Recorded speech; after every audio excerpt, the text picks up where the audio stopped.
தக்க பாடம் புகட்டியது.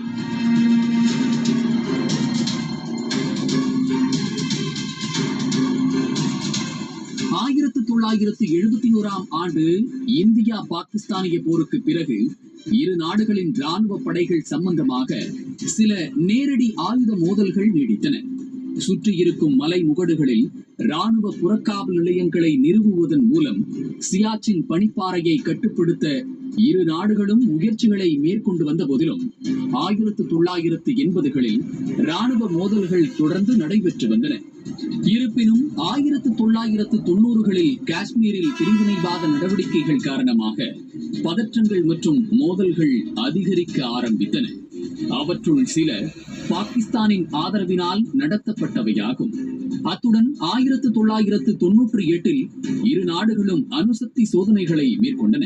அந்த சோதனைகள் போர்க்குணம் மிக்க சூழலுக்கு